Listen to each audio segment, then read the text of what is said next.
Hey guys, Jaryd Krause, host of the Buying Online Businesses podcast. And today I get to speak to Stephan Spencer, who is an SEO expert for some pretty big names like Jay Abraham, Ken Courtright from Income Store, who has bought over 1,000 websites. And even Tony Robbins says he's a top SEO guy in the business. Now, Stephan is an author of 3 Amazon best-selling books. He has 2 podcasts, and he has amazing guests on his podcast like Michael Gerber, Seth Godin, and the list just goes on, right? So Stephan is the man when it comes to SEO, and you'll see that through the podcast. Now, this is part 1 of the podcast because we spoke for so long. I want to split it up into 2 episodes for you guys. And in part 1, we talk about content, tech, and links. And we think of those as 3 different legs on a stool. And when we come to do due diligence and grow our business, we need to understand each 3 leg. And if we don't have one, then we're going to topple over. So we talk about that in the episode. We also talk about SEO penalties versus updates and what's the difference. And then we're going to give you a very special gift from myself and Stephan if you listen all the way to the end. So make sure you listen to episode 1 and episode number 2, and you'll get your special gift as well. And I hope you enjoy it. Now, guys, before we start today's episode, I have an important and exciting announcement for you. I'm hosting the first ever Buying and Building Online Businesses Summit, and I'd love for you to join.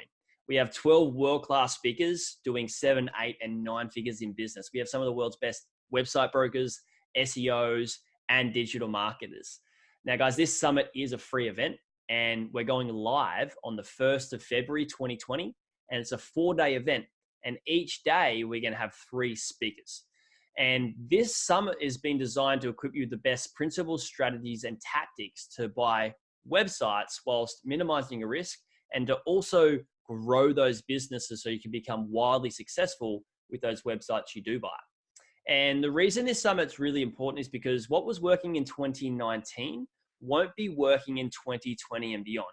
Because what happened in the past, and you can see in the online space, things change very quickly. So whether you're a first-time buyer wanting to buy your first ever website, or you have multiple websites you want to grow, you're going to be able to get access to the best mentors in the industry who are going to be able to feed you little gold nuggets throughout this whole event. These are going to be strategies you'll be able to use in 2020 and well beyond to ensure you can achieve your lifestyle goals and your financial goals. So guys, go to the show notes right now and grab yourself a ticket to the Buying and Building Online Businesses Summit. There'll be a link there so you can get access and register for the summit. And now let's get started with today's episode.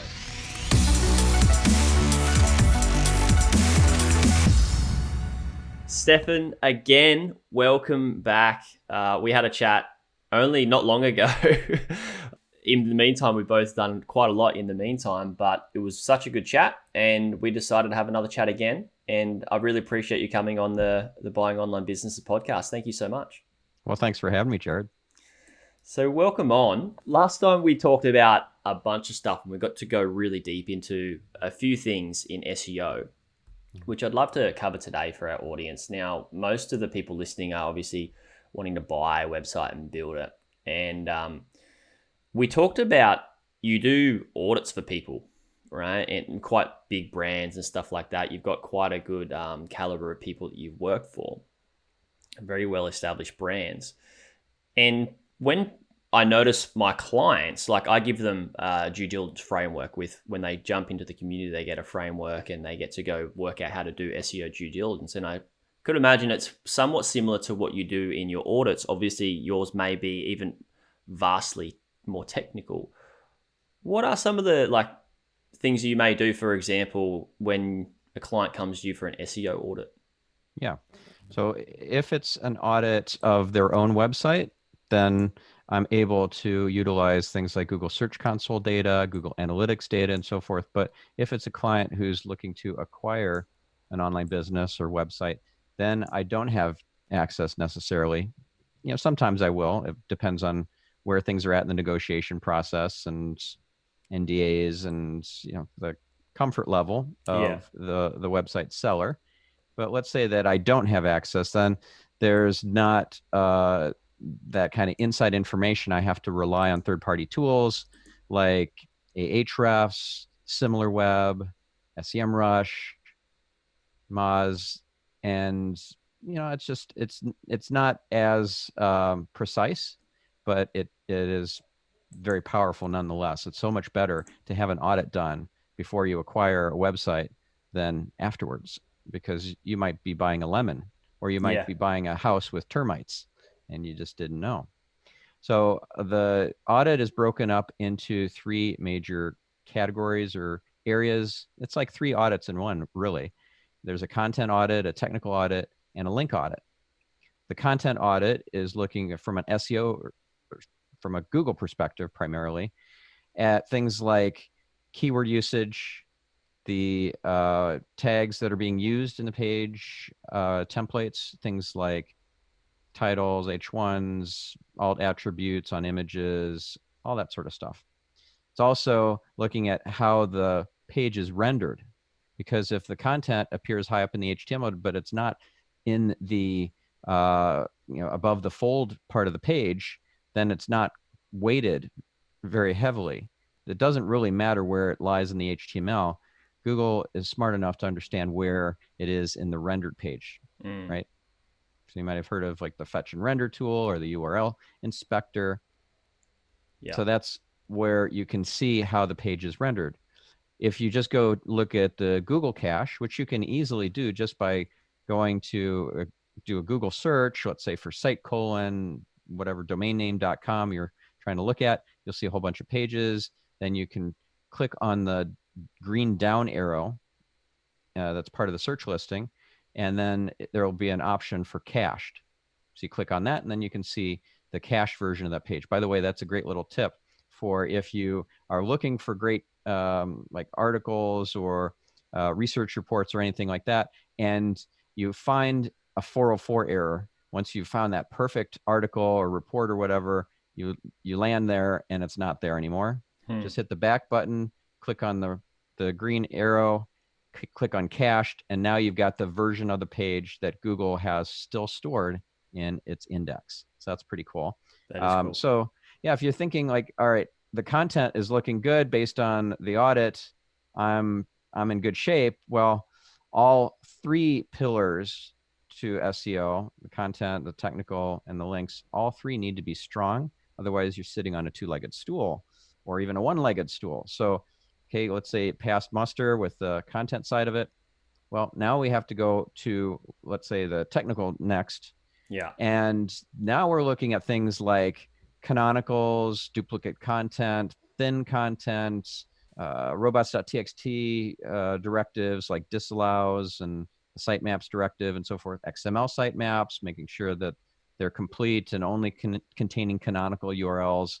And a little tip here, by the way, if you are doing a big site migration, make sure that you have made a change, a small change to the XML sitemap that contains all the old URLs. Don't redirect that old file containing all the old URLs. Just touch it, make a quick little change that makes Google think that, oh, I need to reprocess this XML sitemap, and that will speed up the finding of all the 301 redirects. So anytime you're doing a mass set of 301 redirects, a replatforming, or anything where you've kind of changed a lot of stuff on the back end, this is really, really important so that you don't take an extra month or two for the dust to settle. It's going to be a lot of lost traffic that way. Just helping Google out, really, aren't you? And and also helps you out too. Exactly. Right. So a lot of the technical stuff is really about making your website and your back end more palatable to Googlebot. And so let's say that you're using Meta robots no index instead of the robots.txt disallows. That's good practice. If you're doing the opposite, then you're using bad practice, because typically you're going to want and I'm probably like over technical here. We'll come back to like normal speak here in just a moment. But if you get it wrong, then you stop Googlebot from visiting your website, getting the new, or these pages, getting the new latest content, including the Meta Robots tag that says don't index this page, and the page still shows up in the search results. It just has this little message that says no information is known about this page because you've told Googlebot stop crawling.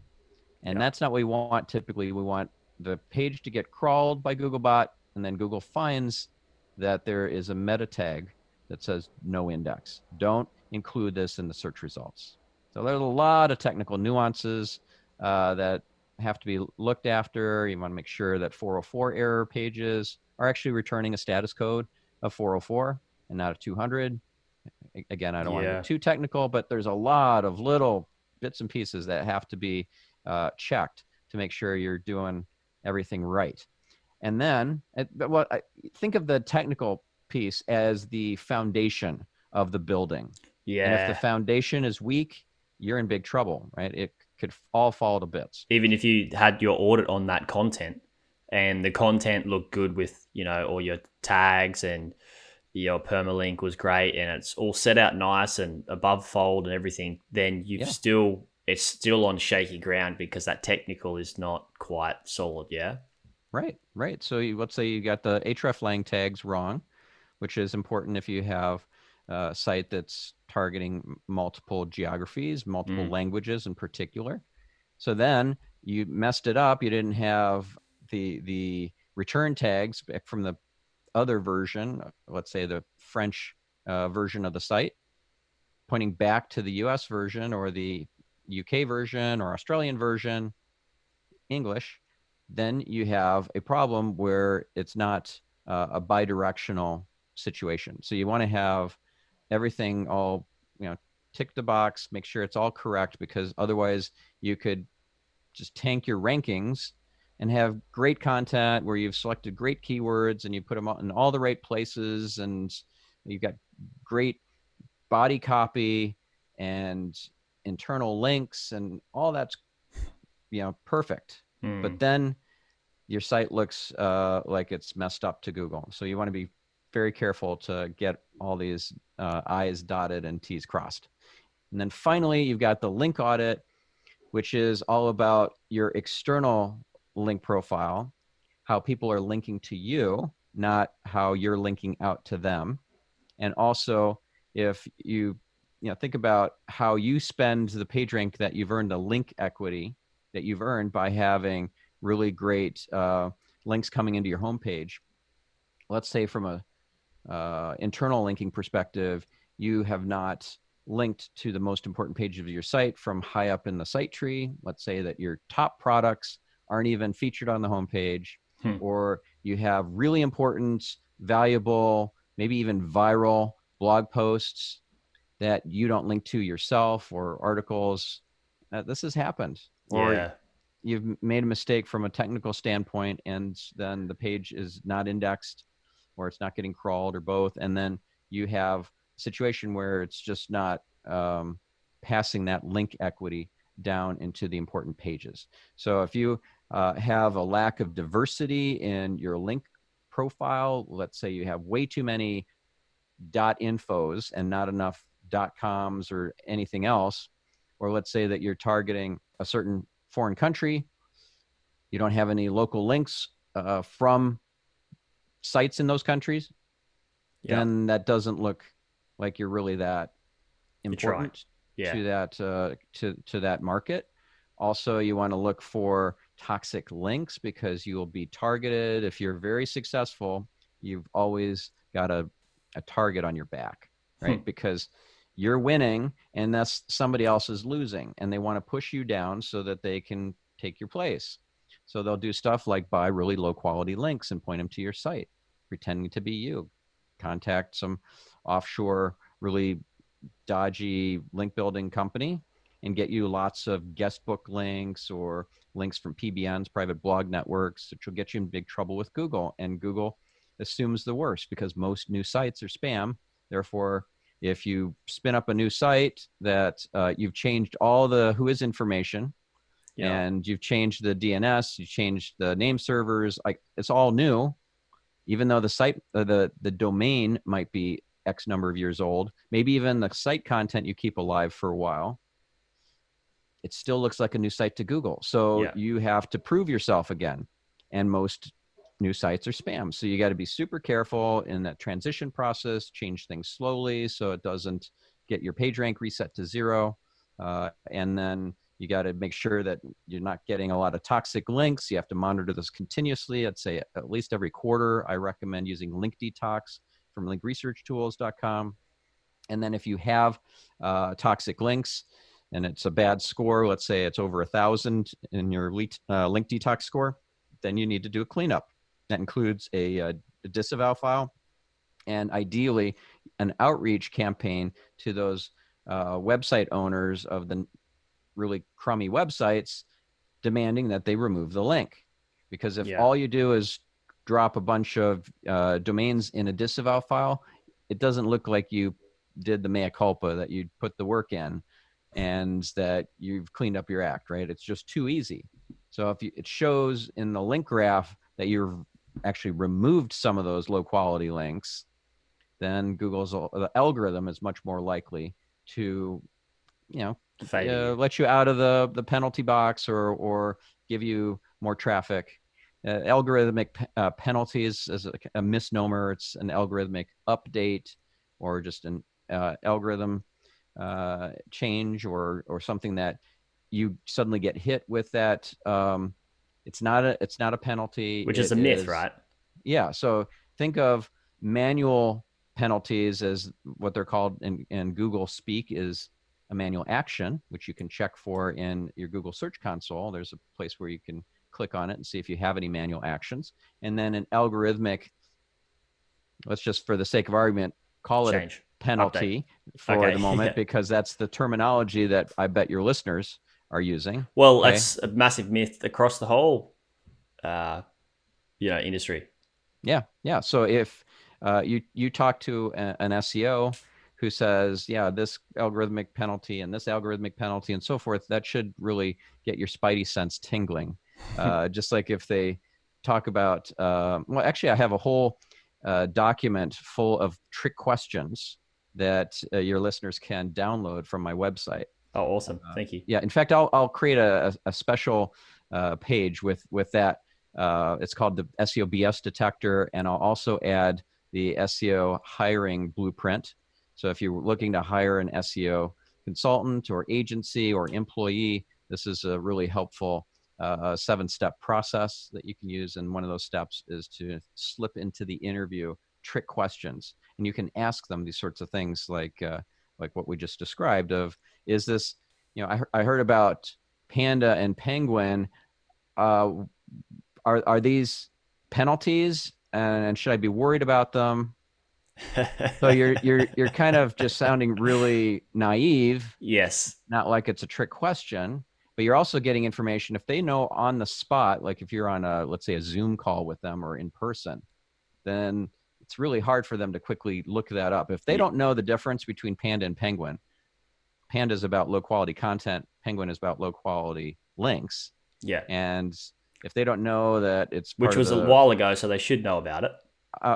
Absolutely. And they should know that it's part of the core algorithm. And, there's a lot of stuff that they should just know off the top of their head. And if you just have a little cheat sheet of a handful of these questions, you can just slip them in with all the other questions. Like, tell me about your keyword research process. What sort of tools do you use? How do you do it? What do you need from me? That sounds totally innocuous. There's no strategy do you use? Yeah.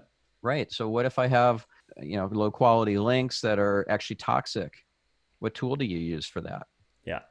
And they're like, oh, well, we just use the regular link analysis tools. And if they say, like Moz and, Moz Link Explorer and, Majestic and so forth. Well, that's not for that doesn't identify links that are actually toxic and put those in red, like they've been malware infected or virus infected websites that are linking to you.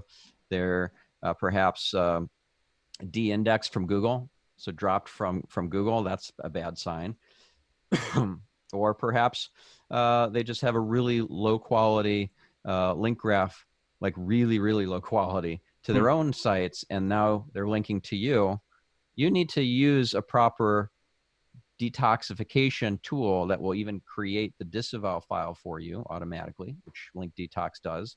And if they're just rattling off tools that they know just give you details about inbound links, then They're they're just selling you into something they're they don't know they're that what they're they're doing. snowing you. Yeah. Yeah, they're just blowing smoke. Yeah. So let's talk about those detox. Like, my question is, if somebody's going to use the link detox tool, the good ones that actually work and they detect that actually this is toxic, and you contact those websites that are linking to you and you tell them to stop and they don't, where do you go with that? Yeah, so most of them won't comply. Yeah. If they tell you that they're going to require a payment, never, ever, ever pay. Because what you've done is you've paid off an extortionist. And Yeah. guess how many new toxic links will show up at all these Exactly. other domains that don't seem related at all to the one that you just paid off, but they are, right? So Yeah. don't ever pay off an extortionist. Maybe you'll probably get a single digit percentage of those webmasters that you've reached out to Yeah. Not complying a and lot. removing the link, Hmm. but that's enough. Okay. If you get zero of them, well, that's a problem. But if you get a small number, that's still a single digit percentage, but not zero, I think that's sufficient, right? If I'm an algorithm that's looking to see that you have done your mea culpa and you're cleaned up your act, I'm not just looking to see that like you're out of prison now and you are showing up for your parole meetings. I want to see that you got a job. I want to Yeah. see that you actually enjoy the job, because that's going to be a really good indicator of whether you're going to end up in prison again, Yeah. right? So think of Google like your parole officer. That's a good way to go about it for sure. And the thing is, it's not like, so those updates, like, I want everybody to be clear, those updates are not penalties. The Right. penalties can come from not the updates, but from the SEO practices or the toxic links that come to you, and it can happen at any stage, not when that specific update that comes, which is also, as we talked about last time, Stephan, is we get told when this is happening, and it's outlined, it's publicized, where it as it never used to be, Well, right? sometimes, So yeah. to us, yeah, Sadly, not most of the time, though. yeah, There are hundreds of updates that happen over the course of a year at Google, and the vast majority we never hear about. It's only if it's likely to shuffle the search results around enough that SEOs will notice. And then Google's kind of pushed into revealing that, yes, there was an update. It was a core update, or it was this additional algorithm, whatever it was. And sometimes they're just really proud of the update because it made a huge leap forward in some aspect of the search results and the quality of it, or the way that queries are processed, like the BERT update that was recent, right? yeah, BERT. It is really about understanding the quality, or it's really about understanding the intent of the searcher, not just processing the words. So now word order matters, where at one point it didn't in the query. And little words like to or from make a huge difference where they didn't used to at a previous point in time. Now, there were other huge innovations that came before BERT, like the hummingbird algorithm, which is on the cover of my book on the art of SEO. I And seen that. yeah, the hummingbird on my book came out before Google The lifted it hummingbird. and used it in their algorithm name. Just to be clear, the first edition of the Art of SEO came out in 2009. Just saying. All right. So there was Hummingbird, and that was a huge innovation in terms of understanding the mind of the searcher, and not just, it's not just about strings, it's about things. And then came RankBrain, which was this massive improvement to understanding the intent of the searcher with their keywords, because it had machine learning and a lot of training data, and it was a big leap forward. Now with BERT, Google is calling that the biggest innovation in search in the last 5 years or something. I forget how long, but they are very proud of it. And you know what? It doesn't have a profound impact on what we do from an SEO perspective. Yeah. right? Because we're still trying to create high quality content that is worthy of links and answers the user's query. We do have to think about like the intent of the user's query and make sure that we're a match for that. But that's a very small part of the overall optimization process. So BERT is not really something that we need to be worried about as SEO practitioners or webmasters or website owners. So long as we're sticking to like the goal is really just to provide really good content that can be searched and seen. Yeah. Excuse me. Yeah, but it has to be not just really great content, But that valuable. it has to be, I'd even go beyond valuable and call it remarkable. Yes. Right? Because if The purple it's cow. remarkable, yeah, Seth Godin defined remarkable as worthy of remark. So you don't have to have the most valuable piece of content out there on the particular topic. You don't have to have the funniest or the most controversial or the most newsworthy or buzzworthy or most recent. It has to have something about it that is worthy of remark.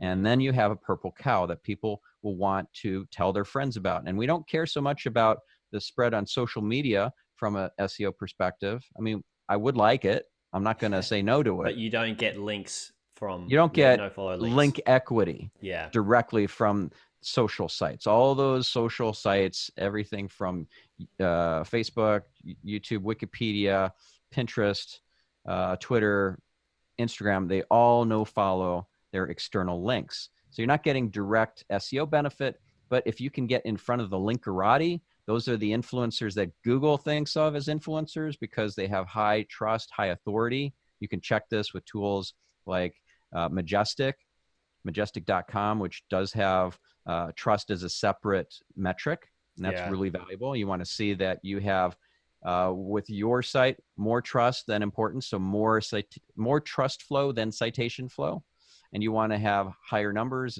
Both numbers are on a logarithmic scale, so if you're at let's say a 25 out of 100, you are not at quarter of the way there. You're still at the bottom of the mountain. You're still at base camp. So if you have a high trust, a high authority, and also you want to look at the sites that you're trying to do business with and make sure that they have high trust and high authority. And realize though too that Google understands when you have a business relationship with a site. Let's say it's a sister property, or it's a supplier or a client or a neighbor. Google is so smart at figuring this stuff out. They know everything. They probably know most about people's JVs and all that sort of stuff, right? Yeah, for sure. Yeah, for sure. And so they don't want to count those. So if you are in the linkerati, that means you have high trust and high authority. Now, Majestic is just one of the tools that I check to make sure that the trust and the importance are more skewed towards trust than importance. I also check linkresearchtools.com. One of their tools we talked about already is Link Detox. Yeah. Well, they also have other tools like Backlink Profiler or the BLP tool. That's an awesome one.